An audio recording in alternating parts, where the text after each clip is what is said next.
This Torah class is brought to you by TorahAnytime.com. Okay, I'm going to Shabbos Rabbi. As we prepare for Parshas Vayechi, Haba Aleinu L'Toiva, the Haftorah of Vayechi, is from Malachim Aleph, Parak Beis.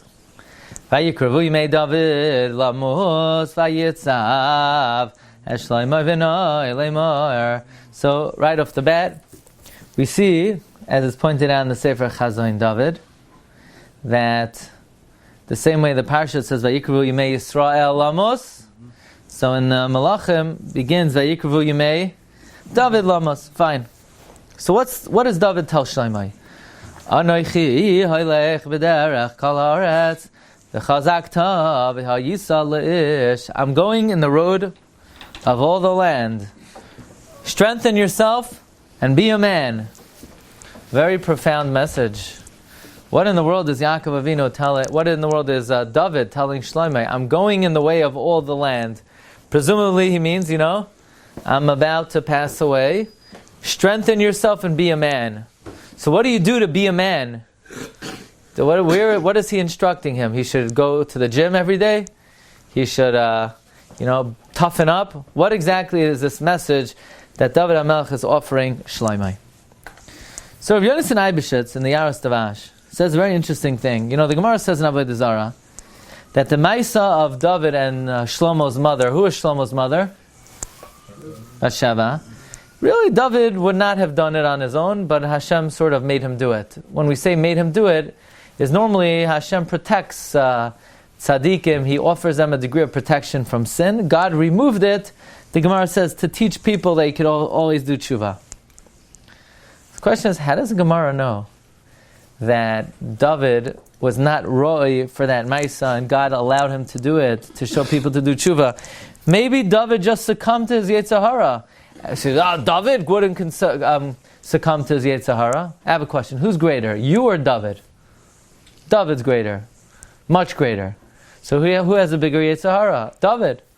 So you couldn't withstand a bigger Yetzer Hara. So maybe David couldn't. David had a big Yetzer Hara. How do we know Hashem influenced him to do it? Maybe he just succumbed. The answer is like this. How many years did David live? 70 years. How many years was he king in Yerushalayim? 33. 33 years in Yerushalayim. 7 years in Hebron. 6.5. So that means, no, actually 7. It's 2 psukim and Navi. Yeah? There's a whole Shiur about it, really. Yeah, we had a Shiur about that. So, when did David live with Bathsheba? When he was in Yerushalayim. That means he was already 36 years old. That means already half of his life passed. That means he did it in the second half of his life. The Gemara in Yuma says, once a person lived out the majority of their life without sin, they will not sin. So the question is, David, who was at least 36 at the time he lived with Bathsheba, had already lived most of his life, and he didn't sin. So how did he sin with Bathsheba?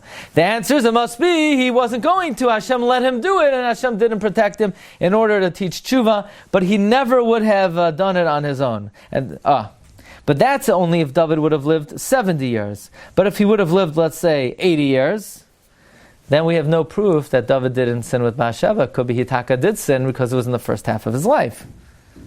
But the fact that he only lived 70 years ensured that his actions with Bathsheba were kosher.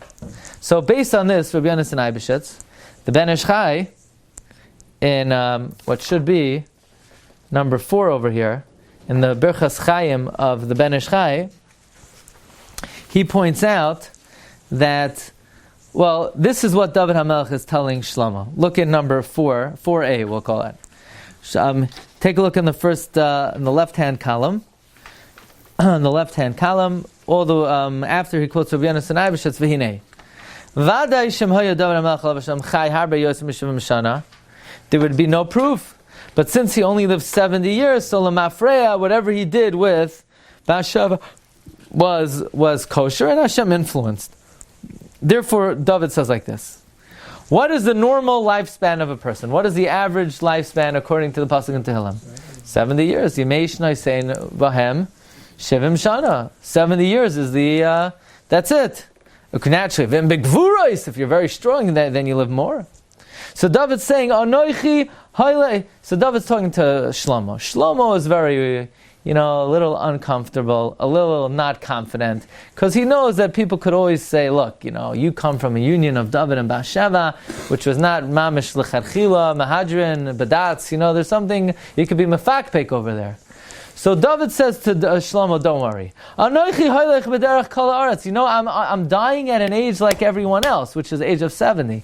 If I'm dying at the age that everyone's dying, the natural average age, that indicates that what I did with Bathsheba is good, and now you could stand tall and confident like a man. That's the pshat. I'm going at age 70. If I'd be a little bit older than Taka Shlomo, you wouldn't be able to have that bounce in your step. But now that now that I'm going at the mean age of 70, so now you could be v'chazakta v'hayisa la'ish. That is the first pshat of the Ben Ish Chai in the commentary Birchas Chaim on the Haftorahs. He's saying it's good news. I'm about Good news. It's a good. You should know. Don't be upset that I'm about to die. This is a good thing for your lineage. Number 2. The Gemara says in Sanhedrin Lam Zayin Amud Beis that even though the Daled Misas Bezdin are batal, Din Daled Misas Lei batal. That means, the Gemara says, that if a person is chayiv, let's say skila, they'll fall off a roof. If a person is chayiv chenek, they'll drown. If Chas v'Shalom David HaMelech sinned with Bathsheba, which is an Isra Eishes Ish, then Hashem would have had to pay him back in this world, that he should die, the punishment that's appropriate for living with an Eishes Ish, so that he wouldn't go to Olam Haba with the stain on him. But so David says to Shlomo, don't worry. You see me?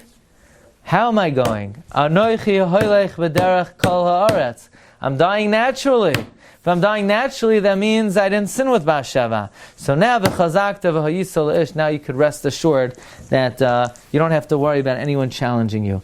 Says the Ben Ish Chai, Shu niftar kederach kol haaretz v'lo hayoloi misa meshuna mizamuchach she'ein olav shum chet v'avain k'Bathsheba klal. This is what it means. Anoichi hoylech v'derech kol haaretz, but not a misa meshuna. So then v'chazakta v'hayisa le'ish. This is a raya atzuma that to the Indian of Bathsheba, that I didn't sin, but rather she's muteres to me. Okay. Now that we said the drush on this pasuk, the chazakta v'hayisa le'ish, we said 2 pshatim. Number 1, the fact that David's saying I'm dying at age 70 means the majority of my life passed before I live with Bathsheba. That means you're kosher. Number 2, the fact that I'm dying naturally and it's not a misa meshuna means I don't deserve misa. Why? Because she wasn't an eishes ish. Let's see the Targum. What does it mean to be a man? What does it mean to be a man? You ever see people, this guy is so careful in halacha. He's afraid to do it wrong. He's a wimp. Just do it, whether you do it right or not. Be a man. You take it on the chin, whether I do it right or not. Wrong. Just the opposite. The definition of being a man, says the Targum, Ano ozel ba'irach kol ara. I'm going in the way of all of the world. V'siskef, be strong, usehei legvar dochel chetin, and become a man who fears sin. What does it mean to be a man? Being a man means fearing sin. That's what it means to be a man. People who don't feel sin is they're not man enough to be afraid. So they're too wimpy to be afraid. So you know what they do? They push it out of their minds. They can't deal with it because they're a coward. You need to be brave to be afraid. Someone who's not afraid is a wimp. He can't deal with it. He doesn't have the backbone to deal with Yiras Shamayim. I have enough things to worry about. I have to worry about Oynish also. Someone who's strong could be God-fearing. That's number 1. Number 2, the Radak. The Radak says, what does it mean to be a man?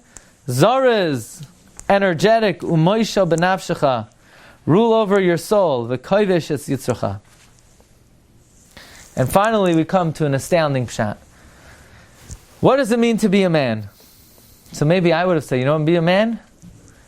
Learn how to make your own decisions.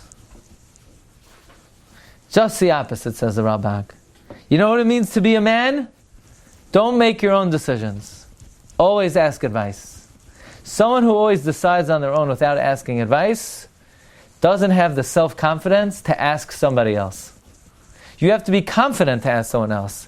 You have to be confident that you're not lowering yourself just because you're asking somebody else for their opinion. Someone who is arrogant will never ask anyone for their own opinion, because they feel like they can't lower themselves. They don't have any value, so they can't minimize it. They have no self-esteem. Wow. But if you're confident in who you are, you realize that you're not lowering yourself by asking somebody for advice. Says the Ralbag,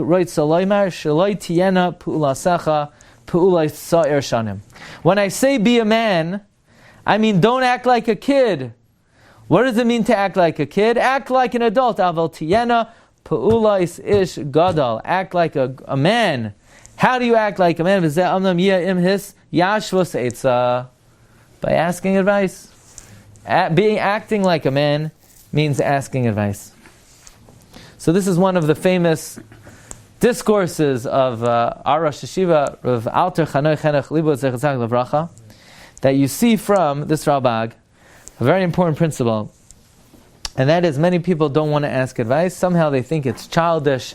It shows somehow demeaning to them. They say, if you're lost. So women, they'll always ask for direction. Man will never ask for directions. Why? Because men are balei gaiva. They don't have the confidence in themselves. Nothing's going to happen if you ask somebody else their opinion. Also, with ways, you don't need to ask anybody for directions, but that's something else. Moshe Rabbeinu wandered around for 40 years. That's the joke, because he didn't ask directions. But in Israel, in ways, the voice is male, because they will not take directions from a woman. There you go. You can turn them off. I have a joke about that, but not right now. Okay. In Chidushei Halev, from one of my Rabbi Yamin Luban, he brings over here, Mavur Meher Ralbag, Sha'hevdel ben ish tzair le'ish gadol, the distinction between a young person and a mature person. He she'ish tzair soimech al chachmasai ve'enoi shayal eitzam echer, is that a young person acts on their own and doesn't ask advice. Ve'ish gadol shayal eitzam echerim, and the reason why older people are more successful is they will take into account other people's opinions. V'hainu shahatziirim soivrim, young people think she'enam zekukim la'atzas acherim. They don't need the advice of others, and it's the meaning to receive someone else's advice. And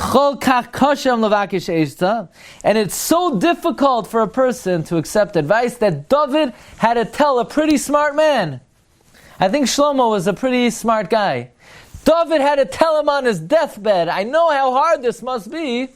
The truth is, it's not such a chiddush, because the smarter you are, the less you think you need to take other people's advice. So David had to tell Shlomo on David's deathbed, do me a favor, and even though Shlomo was a tzaddik, and Shlomo was a chassid, and he was a very wise man, and he was obviously wise enough if they made him the king of the Jewish people, he was no slouch, as they say.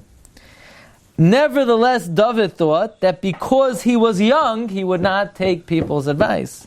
Therefore, when David's time was coming to end, he commanded his son, do me a favor, act like a man, and I don't care how smart you are, I don't care how righteous you are, you have to ask advice of other people.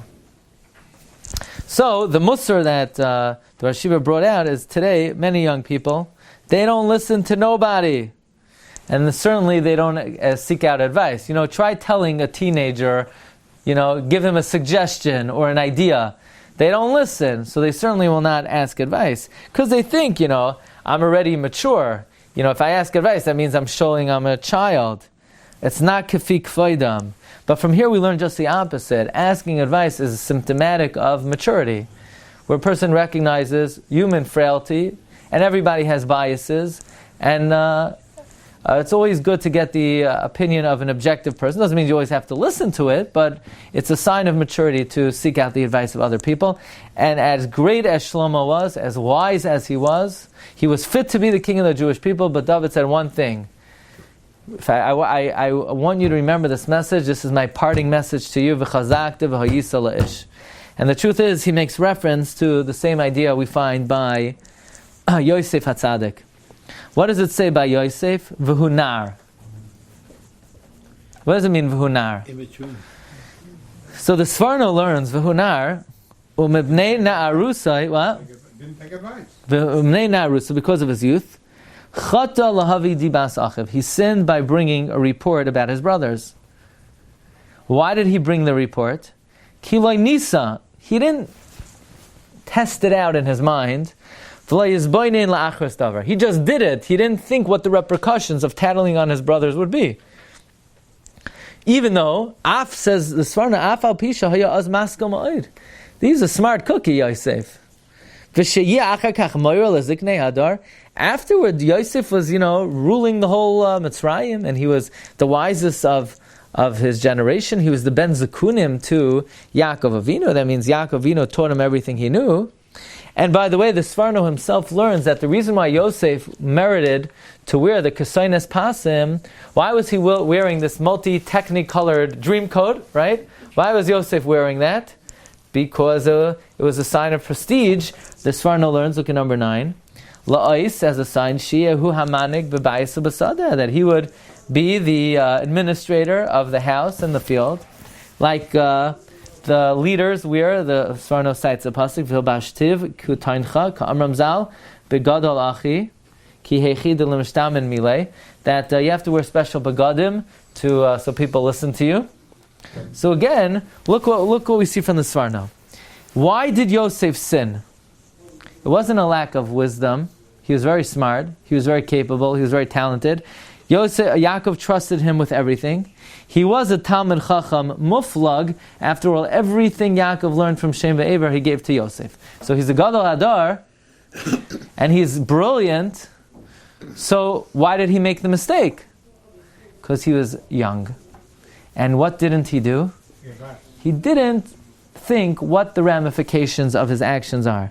So from here we see, now, even though, by the way, he was definitely Roya as Hanoilad. The Rabbi Yonah says Yira Shamayim is founded on the principle of being Roya as Hanoilad, but because of his youth, Yosef was Nichshal. So from here we learn a very important thing, that somebody could be very smart, and someone could be very talented, and someone could be a very big Talmid Chacham, and they could still make major blunders. And that's because they're young. And apparently, what we learn from here is that you could do the same thing when you're old. Yeah. Now the thing is, when people are foolish, so the Gemara says that people who are foolish become more foolish when they get older. But even people who are smart, the limud is twofold. A person, when they're younger, is prone not to want to take the advice of others, and number 2, not to think about the ramifications of their actions. And this is something that everybody is prone to. So it's the limud is that